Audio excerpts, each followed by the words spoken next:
2022, and tonight we are drinking. This is a milk stout, oatmeal milk stout, and I put cacao nibs on it, and I actually put in the keg 8 ounces of coconut, and I had 8 ounces of coconut in the keg for probably about 4 or 5 days as I was trying to carve it up. So actually, let me grab it out of the closet here quick. I put it in this thing. Sorry about that, I should have had that out. So I actually went to the homebrew store and they actually had this, and it was just a screw top. I just dropped it right in the center of it, stainless steel, and I just set it right inside. So I actually split my stout recipe. I split the stout recipe and was going to make a chocolate caramel milk stout, which is my Rolo. And then this one, I was like, you know what? I kind of want to get 2 beers out of this. So the second one was the one that I did this one. The other one I was going to put like a extract in it, and this one I use this toasted coconut. So 8 ounces of toasted coconut. And it has a really nice coconut flavor, not over the top. When I tasted the chocolate milk stout by itself, it was like, man, this is really good. I tasted it warm and I was like, man, this is really good. I was really ecstatic with it. So with the chocolate caramel milk stout with the Rolo, I didn't even put the caramel in it yet because I really like it by itself. So very stoked about that. So the head dissipates a little bit quick. I think it's probably the coconut oil, but I mean it's still there. It's just, and it stayed with it for a couple minutes, but as you can kind of tell, it's dissipating. So I'm thinking it's a coconut oil, but it's not taken away. It's carved up. It's got a nice silky finish. It's really chocolatey. I think I used about 8 ounces of cacao nibs, so it came out really good. So anyways, cheers.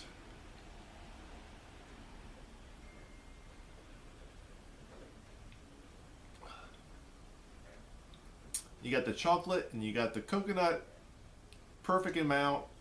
I think it's perfect. So as a judge, maybe someone would say it's like too chocolatey or maybe a little too bitter, but I think it's pretty good. I believe my hops I used in this was Columbus and Cascade, so it wasn't like overly hoppy. I think it's like 20 IBUs or something like that. So so I was going for the chocolate and the caramel, and then I changed it to the coconut. You know, just split it between batches. So anyways, that was pretty good. I'm actually entering a couple competitions coming up here. I got NHC coming up. I gotta send that out like next week. At the end of this week, I'm sending, I think it's the Beer Blitz. I think the Cask. It's a neighboring homebrew club. We're at 7 City Brewers. Cask is across the river. So they actually hold a big, it's called the Beer Blitz. They have it at St. George's. They do 2 days of judging and everything. I might go over there and help judge. Haven't totally committed, you know, committal.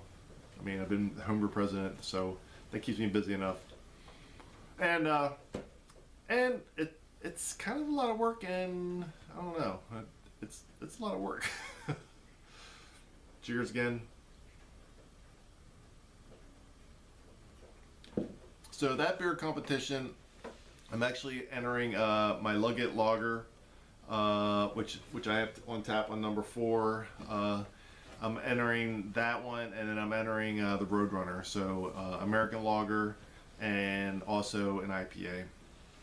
So and then so I got two Roadrunners back here. One's a double dry hop, and the other one's just a regular dry hop. And the double dry hop was a total of 4 ounces in the first rendition, for like I think 7 days, and then I did another like 4 days with another 2 ounces of, I think it was Simcoe and Citra. So I tasted last night. It's really good. I just think I like the other one better, just the single dry hop. I can't believe I'm saying that, but I'm saying it. So so I'm going to do a taste test. I threw gelatin in both of them last night. So tomorrow night or the next night, I'm going to go ahead and I'm going. I have to bottle it because I have to get the one IPA to Beer Blitz on Saturday, by Saturday, to my local homebrew store. So there. So and then Sunday we actually have the homebrew club gala. So we're actually doing like all the homebrew clubs are getting together. I think we sold like 55 tickets, like $25 a head, and we're going to a local brewery called Vanguard. Vanguard is actually a good. They have a distillery there. They do their own beers. They're allowing us to bring homebrew. So we'll be buying some of their beer, and then we're actually being able to bring beer also. And then we're getting food, and then we're going to be getting up and announcing the winners of the brewer of the year for each club, and HRBTS was another homebrew club was the one that was really behind this one. I was going, yeah, it sounds good, and they actually host the Brewers Cup, Hampton Roads Brewers Cup down here, which is a competition for one brewer to be brewer of the year, and then also it's another draw a blank here. So and then it's also another. So they do the brewer of the year, and then they have the brew club of the year. So. Seven Cities got a brew club of the year, and then there's a woman, Jessica. Her name is just Jessica something. She's a Virginia Peninsula home brewer. So Jessica, damn it, I can't remember her name. So Jessica actually won brewer of the year. She actually did the best in all the competitions. So yours truly did not do that. I have finished second 2 years in a row, but then again, it's fun. It's a lot of fun. And as a homebrew president, I really don't want to win because then people think it's rigged. So anyways, getting back to competitions here and a drink. Cheers.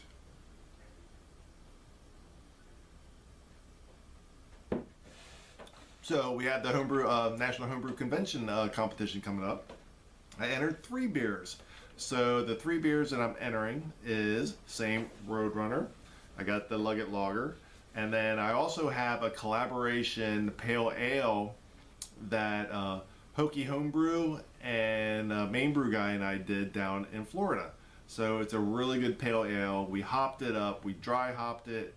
It's a little aged, but I really don't have anything. I mean, I guess I could have did this one, but I always had to do this one because the pale ale just kind of it kicked. I had 2 beers left out of that thing, so I was lucky to actually get a couple beers out of it.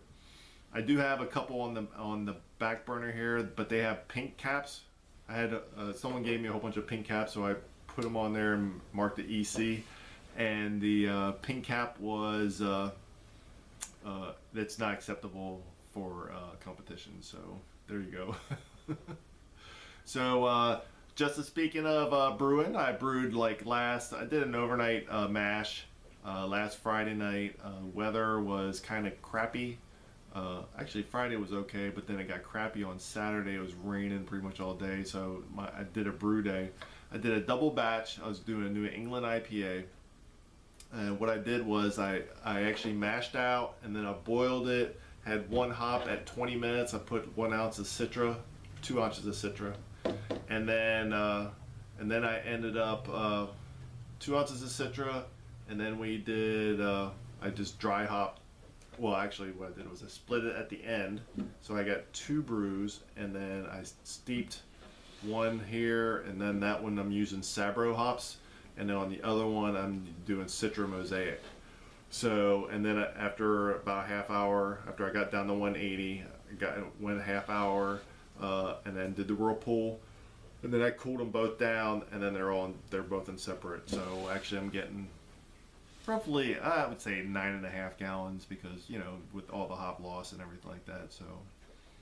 So I'm keeping busy. I'm going to have 4 IPAs on here, because the New Englands, you can turn those pretty quick. I am going to cold crash it, because I'm going to throw so many hops in it. The hops.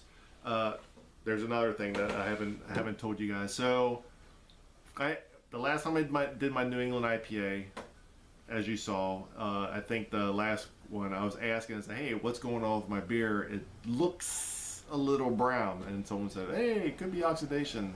And then I did a whole bunch of research. There's a lot of stuff going on with oxidation for New England IPAs. I have no idea why they're susceptible, or maybe all my beers are oxidized, but that thing it looked a little tingy. I was thinking maybe it was something that I put in my beer. So recipe is basically the same. We're going to check it out. I'm going to cold crash it. I'm just going to take it from the second, or from my primary into the keg, and then burp it and everything like that. That's what I did with the Roadrunner. I actually I cold crashed it, and then just went right into the keg. And one of the things that I did find out when I was transferring with my auto siphon, that I was actually getting a little bit of bubbling, and then you know how the auto siphon goes down and it's got the little rubber grommet. Well, so I was getting like water or air through that, and I could see it when going through.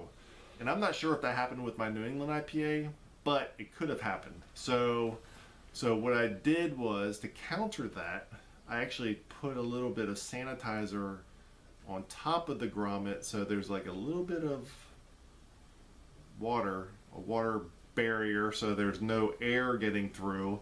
And if a little bit of sanitizer goes in, what's the saying?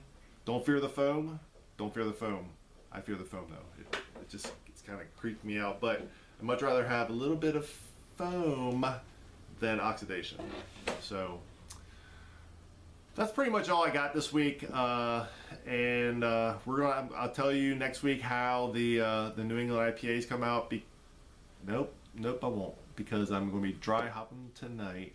So I'll probably give you an update next week. So I'm going to dry hop tonight. Next week I actually cold crash on Wednesday. So maybe I'll show you that. Actually, I'm doing a lot of cleaning up in my in the Black Dog Saloon. You can't see it, but it was trash in here like 2 days ago. And what I'm trying to do is I'm going to redo it. Like this bar here is going to go away. I'm thinking about moving my taps over there, keeping my kegs here, and then doing it under the bar kind of service. I saw Main Brew Guy. He did one over at his house I think it was up in Massachusetts. And he ran like a cold line right beside, like a cold water line.